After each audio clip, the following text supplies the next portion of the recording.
Hello and welcome to the channel Gastronomy. My name is Saeed Farman and today we are going to discuss about class 9th biology. Guys, आज हम biology start करने वाले हैं class 9th जिसका पहला chapter है the fundamental unit of life. Biology को खत्म करने के बाद हम फिजिक्स स्टार्ट करेंगे और बायोलॉजी के साथ में ही केमिस्ट्री भी स्टार्ट हो सकती है, लेकिन अभी हम बायो स्टार्ट करने वाले हैं एंड आज की वीडियो में हम पहला चैप्टर स्टार्ट करेंगे the fundamental unit of life that is the cell. So let us start today's video. According to your textbook, जो आपकी टेक्स्ट बुक में लिखा है उसके मुताबिक हम पढ़ेंगे, उसके जो उसमें लिखा है उस अकॉर्डिंग हम पढ़ेंगे. तो पहला जो चैप्टर है हमारा बायो का वो है चैप्टर नंबर 5 हमारी टेक्स्ट बुक का, लेकिन बायो का है चैप्टर नंबर फर्स्ट, वो है the fundamental unit of life that is the cell. तो पहले हम कुछ चीजें पढ़ेंगे इसमें वो कैसे हुआ था, स्टार्ट कैसे हुआ था. तो सबसे पहले स्टार्ट किया था रॉबर्ट हुक ने 1665 में. उन्होंने खुद ही एक माइक्रोस्कोप बनाया था, एक प्रिमिटिव माइक्रोस्कोप टाइप का, जिसमें एक लेंस लगाया था उन्होंने जो मैग्नीफाइंग ग्लास था, और उन्होंने कॉक जो है एक बाग का जो टुकड़ा है वो उन्होंने स्टडी किया था और उसमें उन्होंने कुछ फाउंड किया था. उन्होंने देखा था छोटे छोटे रूम टाइप के एक स्ट्रक्चर उन्होंने देखे थे, उस जो उन्होंने ऑब्जर्व किया था उन छोटे छोटे स्ट्रक्चर्स को उन्होंने कहा था द सेल. सेल एक लैटिन वर्ड है जिसके मायने लिटिल रूम के हैं, यानी वो छोटे छोटे रूम उन्होंने वहां पे देखे थे.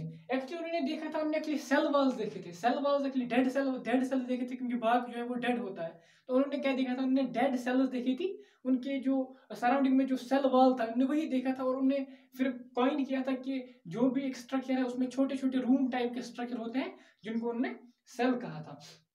तो सेल के मायने रूम और एक लैटिन वर्ड है.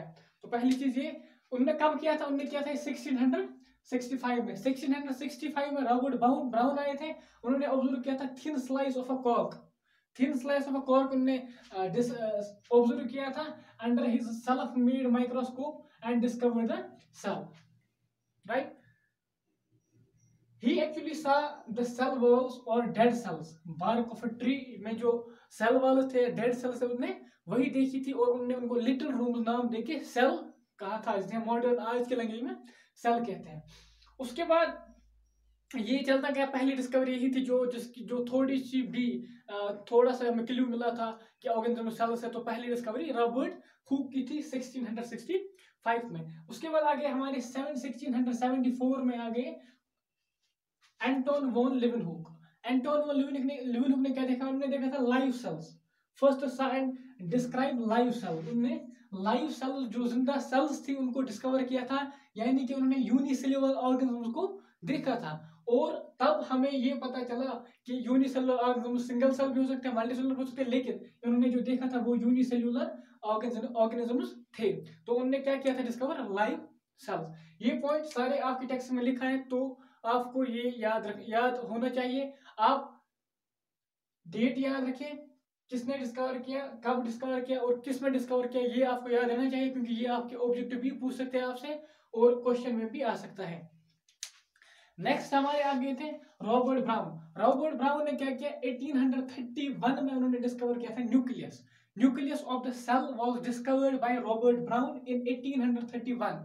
ठीक, आपकी टेक्स्ट बुक का पॉइंट है तो याद रखना इंपॉर्टेंट है. अगर आपके पास अभी टेक्स्ट बुक है, अपनी टेक्स्ट बुक आप अभी खोल के इन पॉइंट्स को हाईलाइट कर सकते हैं, क्योंकि मैं इंपॉर्टेंट पॉइंट सारे बोर्ड में लिखवाऊंगा और वो वाले पॉइंट आपके लिए इंपॉर्टेंट है, तो उनको आप ऐसे हाईलाइट कर सकते हो अपने पेन या पेंसिल से या हाईलाइटर से.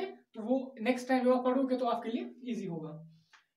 उसके बाद आ गए थे पुरकिंजे आ गई थी 1839. उन्होंने कॉइन किया था टर्म द प्रोटोप्लाज्म जो हमारी सेल मेम्ब्रेन है, जो उसके अंदर सारा फ्लूइड है, वो जो भी उसमें काउंट होता है वो प्रोटोप्लाज्म के अंदर काउंट किया जाता है, जो भी उसके अंदर होता है. तो वो किसने टर्म की थी, वो दी थी पुरकिंजे ने. कब दी थी, 1839. उसके बाद आ गए थे शील्डन, आ गए थे 1838 में. एंड शॉन आ गए थे 18, शॉन भी पढ़ते हैं या हमें साइफन भी पढ़ते हैं, शॉन भी पढ़ते हैं. 1839 में इन्होंने दी थी सेल थियरी. एक्चुअली जो ये शील्डन थे ये जर्मन बॉटनिस्ट थे एंड ये ब्रिटिश जोलॉजिस्ट थे. तो उन्होंने दोनों ने क्या किया, उन्होंने दोनों ने ऑब्जर्व किया. एक तो जो शील्डन ने प्लांट सेल में ऑब्जर्व करके ये देखा कि जो प्लांट्स है वो all the plants are made from a tiny structures called cells. और इसी तरह जो हमारे शॉन थे उन्होंने 1839 में यही देखा था. उन्होंने देखा था कि जो एनिमल्स है सारे एनिमल्स भी एक स्मॉल स्ट्रक्चर से बने हैं जिनको हमने सेल्स कहते हैं। तो फिर इन दोनों की थ्योरी हमने कंबाइन करके सेल थ्योरी दे दी। और सेल थ्योरी में यही उन्होंने बताया कि जो भी ऑर्गेनिजम्स है वो एक जो टाइनी पार्टिकल है सेल्स से बने हैं, और वही सेल्स मल्टीप्लाई करके एक ऑर्गेनिज्म क्रिएट करती है या यूनिसेलुलर ही एग्जिस्ट करती है, जैसे कि यूनिसेलुलर ऑर्गेनिज्म में होता है। और लास्ट में फिर इन्हीं की थ्योरी को एक्सटेंड करके रुडोल्फ विर्को 1855 में आ गए और उन्होंने कहा था, एक टर्म दी थी ओमनीसेल्युलर ई सेल्युलर, जिसकी मायने ये है कि जो नई सेल्स है वो प्री एग्जिस्टिंग सेल्स से बन जाती है, जो नई सेल्स है वो पुरानी सेल्स से डिवाइड करके बनती हैं। सेल्स ऐसे ही खुद ही वजूद में नहीं आते, पहले जो सेल्स हमें है वो डिवाइड करेंगे और नई सेल्स बनाएगी। ये बोला था रुडोल्फ विर्को ने 1855। ओमनीसेल्युलर ई सेल्युलर इसका एक स्टेटमेंट था जिसके इंग्लिश में मायने cells exist from pre existing cells. ये पॉइंट सारे आपके टेक्स्ट में लिखे हैं और आपको ये याद रखने हैं। बेटर है कि अपने टेक्स्ट पे हाईलाइट करो, और जब आप नेक्स्ट टाइम अपनी टेक्स्ट पढ़ोगे तो ये वाले पॉइंट आपको पहले ही दिखेंगे और याद रहेंगे। अब नेक्स्ट वाला जो हम डिस्कस करेंगे वो हमें कुछ एक्सपेरिमेंट्स दिए हैं हमारे टेक्स्ट पे, अब हम वो अब चलते हैं एक्सपेरिमेंट्स की तरफ जो हमारी बुक में दिए हैं। पहला तो हमने दिया है कि हम जो हमारे ऑल लिविंग ऑर्गन्स वो किससे बने हुए हैं, तो एक एक्सपेरिमेंट दिया है छोटा सा आपके लिए मैंने यहाँ पे बनाया है। हमें दिया है कि आप एक ऑनियन पील लो और माइक्रोस्कोप के अंदर उसको स्लाइस बना के देख लो। माइक्रोस्कोप आपके टेक्स्ट पे दिया है, आपको टेक्स्ट एटलीस्ट 1 या 2 बार पढ़नी पड़ेगी। मैं जब पढ़ाऊंगा उसके बाद आपको टेक्स्ट जाके पढ़नी है, और जो अभी आपको टेक्स्ट अपने सामने रख के जो भी पॉइंट बोल रहा हूँ वो हाईलाइट करने हैं। बाकी ये खत्म करके आपको टेक्स्ट खुद पढ़नी पड़ेगी एटलीस्ट अभी एक टाइम, जब खत्म होगा सारा चैप्टर तो उसके बाद फिर से पढ़नी पड़ेगी। तो अभी जो एक्सपेरिमेंट दिया उसमें हमें ऑनियन पील को हमें स्लाइस बना के माइक्रोस्कोप के अंदर देखने के लिए बोला गया है। तो हमें ऑनियन को लेकर उसको पील ऑफ करना पड़ेगा, और उसका जो स्लाइस है छोटा सा स्लाइस हमें अपनी जो स्लाइड है उसके अंदर डाल के उस पर सैफरॉन सोल्यूशन डाल के, क्योंकि सैफरॉन सोल्यूशन के बगैर वो नहीं दिखेगा। जब हम सैफरॉन सोल्यूशन डालेंगे तो वॉल्स जो सेल वॉल्स है और न्यूक्लियस में वो रिटेन होगा और हमें वो पार्ट्स दिखेंगे। सैफरॉन सोल्यूशन डाल के हमें न्यूक्लियस की माइक्रोस्कोप के अंदर देखना है, तो हमें वहां पे कुछ इस तरह का स्ट्रक्चर दिखेगा। ये ओनियन जो है ये उनकी सेल्स है, ओनियन की इस तरह अरेंज है, शीट में अरेंज है ये, और उनमें जो हमें सेल्स दिख रही है ये सब सेल्स है, और ये जो इसमें ये डॉट दिख रहा है ये न्यूक्लियस है, ये सेल का न्यूक्लियस है। जब आप स्कूल ज्वाइन करेंगे तो ये आपको जरूर करवाया जाएगा, ये पहले ही चैप्टर में है तो ये वाले ये करवाए जाते हैं। तो ये था कि हमारा एक्सपेरिमेंट ये आप कर लेंगे तो जो एक ही कंसेप्ट है इसमें कि हम इसमें सेल्स देख पाते हैं कि जो ऑर्गन है वो सेल से बने हैं। नेक्स्ट टॉपिक जो हमें दिया, हमें कुछ सेल्स की शेप्स दी है हमारे टेक्स्ट पे, क्योंकि सेल जो है वो डिफरेंट तरह की होती है, डिफरेंट शेप्स की, डिफरेंट साइज की होती है। कुछ हमारे टेक्स्ट पे दिए हैं जिनको हमें रिकॉग्नाइज करना आना चाहिए। एग्जाम में इनमें से कोई सेल डाल के हमें पूछ सकते हैं कि ये कौन सी सेल है। तो पहले हमें दिए इस तरह की सेल जो टैपरिंग एंड्स पे हो और बीच में थोड़ी बड़ी हो, एंड जो वो टैपरिंग हो, ये मसल सेल है, smooth muscle cell. Smooth muscle का स्ट्रक्चर कैसे होता है, वो ऐसे बीच में ऐसे थोड़ी चौड़ी होती है और फिर ऐसे टैपर होती जाती है एंड्स पे, और बीच में जो है ये न्यूक्लियस है, ठीक, ये है स्मूथ मसल सेल।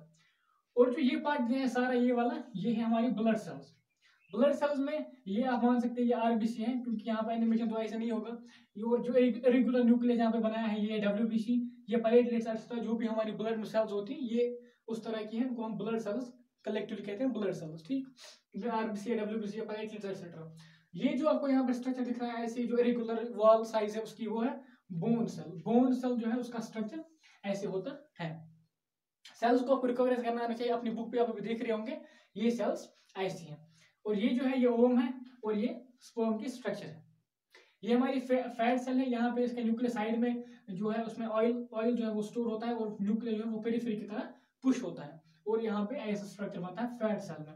और लास्ट पे जो है सबसे बड़ी सेल जो हमें सबसे लॉन्गेस्ट सेल हमारी बॉडी में होती है वो है नर्व सेल।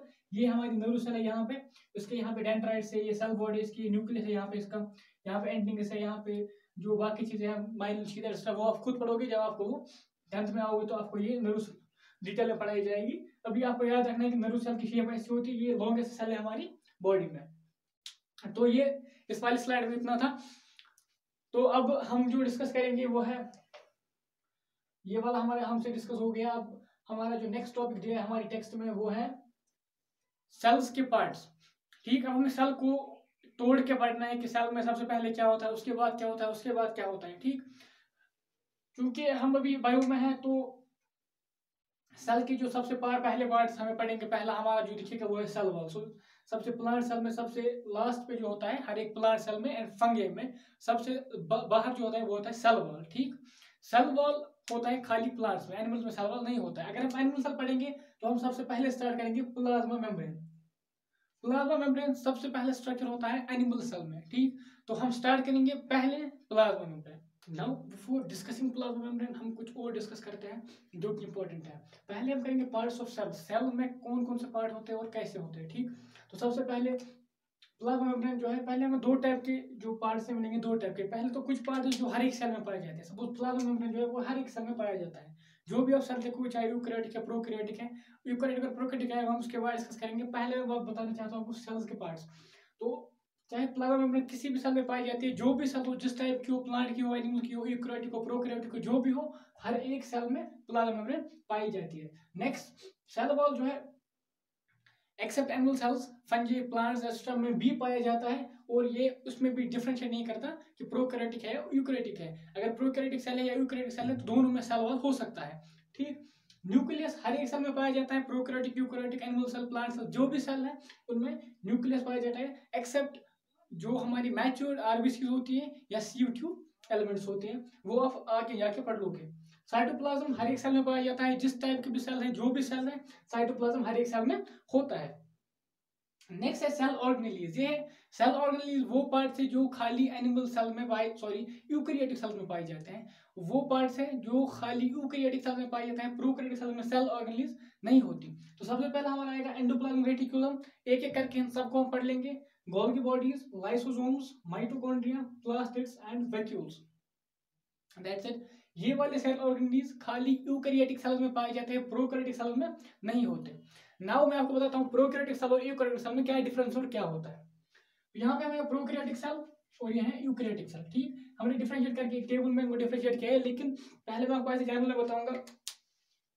हमारे पास दो टाइप के सेल्स होती है। कुछ सेल्स जो होती है जो प्रिमिटिव है, जो पुरानी सेल्स जिनसे जो पहले होती थी, फिर उनसे जो है डेवलपमेंट हो गई और यूकैरियोटिक सेल्स बन गई। जो प्रिमिटिव सेल्स है उनको हम प्रोकैरियोटिक सेल्स बोलते हैं, प्रोकैरियोटिक सेल्स। ठीक, प्रिमिटिव सेल्स।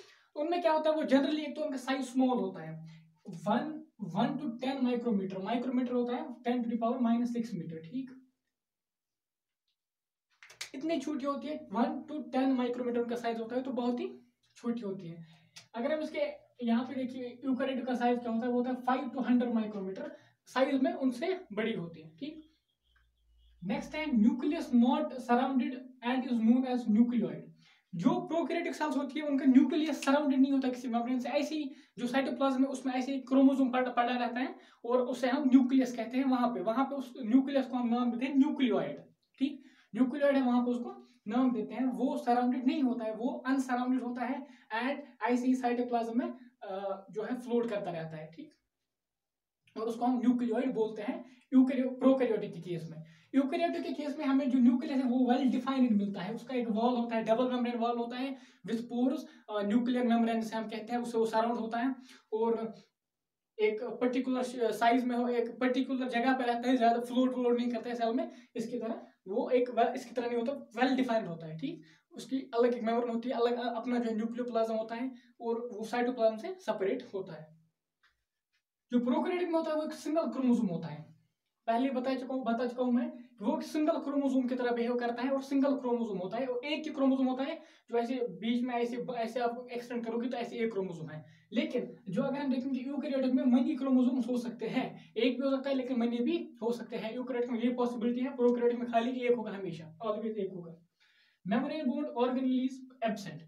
जो बी प्रोकैरियोटिक सेल है वहां पे मेम्ब्रेन बोर्न ऑर्गेनेलीज आपको नहीं मिलेंगी। अगर आपको कोई ऑर्गेनेल मिलती है तो वो विदाउट मेम्ब्रेन होगी। लेकिन यूकैरियोटिक में जो बी ऑर्गेनेल होगी वो ऑलमोस्ट सारे एक्सेप्ट फ्यू वो सारे मेम्ब्रेन बोन्ड होते हैं और उनका अपना जो अंदर जो है उनका प्लाज्म, जो उनका अपना मटेरियल होता है वो सराउंड होता है मेम्ब्रेन से एंड सेपरेट होता है फ्रॉम साइटोप्लाज्म। तो इस वाली जो पार्ट है इसमें हम ये कहेंगे हम, लेकिन जो भी हम डिस्कस करेंगे, जो भी सेल ऑर्गेनिज्म डिस्कस करेंगे, हम एक साथ डिस्कस करेंगे और वहीं पे हम डिफरेंशिएट करेंगे प्रोकैरियोटिक और यूकैरियोटिक में का क्या फर्क है। जो भी ये सेल ऑर्गेनिज्म है ये खाली यूकैरियोटिक में है, इनको हम एक साथ डिस्कस करके बताएंगे कि प्रोकैरियोटिक और यूकैरियोटिक में क्या फर्क है। अगर फर्क है, अगर नहीं है तो फिर दोनों में कॉमन क्या है, और जो सेल ऑर्गेनिज्म ये खाली यूकेरियोटिक में है, तो इनको हम उसी तरह डिफाइन करके एक्सप्लेन करेंगे। तो आज की वीडियो में इतना रखते हैं, और आपको क्या करना है, अभी जाके आपको जितना जहां तक मैंने पढ़ाया है वहां तक आपको ये सब अपनी टेक्स्ट बुक से पढ़ना है, एटलीस्ट एक बार पढ़ना है। और नेक्स्ट क्लास में जो नेक्स्ट वीडियो होगी उसमें हम plasma membrane, cell wall, nucleus, cytoplasm, ये 4 खत्म करेंगे। एंड नेक्स्ट में ये और देखिए 1-2 क्लास भी और चलेंगी इसमें, और ये चैप्टर खत्म होगा। मैं उसको आपके लिए इजी बनाना चाहता हूँ, तो मैं इसको एक एक पॉइंट जो है वो नोट करके आपके लिए बता रहा हूँ। तो अभी मेरे बताने से कुछ नहीं होगा, जब तक आप खुद अपनी टेक्स्ट नहीं खोलेंगे, अपनी टेक्स्ट से नहीं पढ़ेंगे कि क्या लिखा है, तब तक आपको ये याद नहीं रहेगा, क्योंकि आपके लिए ये नया है और आपको ये याद करने में डिफिकल्टी होगी अगर आपने टेक्स्ट नहीं खोली। तो अपनी साइंस की टेक्स्ट बुक आपको खोलनी और ये वाला चैप्टर निकाल के आपको जहां तक मैंने पढ़ाया है वो एटलीस्ट पढ़ना है, एक बार 2 बार पढ़ना है, तो आपको समझ में आ जाएगा। So thanks for watching, do not forget subscribe, thanks lot.